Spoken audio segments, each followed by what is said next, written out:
ఒక చిన్న గ్రామంలో షారా అనే ఒక గర్భిణీ నివసించేది.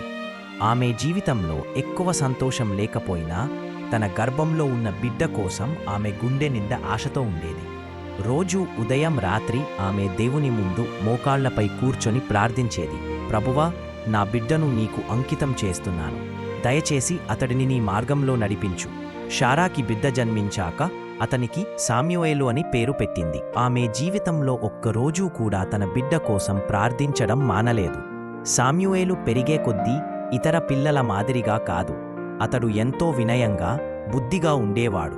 ప్రతిరోజూ అమ్మ చెప్పినట్టుగా ప్రార్థన చేసేవాడు. క్రమంగా చదువులోనూ, జీవన విధానంలోనూ అతడు ప్రతిభను చాటాడు. ఏళ్లు గడిచాయి. శామ్యూయేలు గొప్ప సేవకుడిగా ఎదిగాడు. అతని మాటలు విన్న ప్రజలు తమ జీవితాల్లో మార్పు తెచ్చుకున్నారు. శామ్యూయేలు ఎప్పుడూ చెప్పేది ఒక్క మాట: నా జీవితానికి మూలం నా తల్లి నిత్య ప్రార్థన.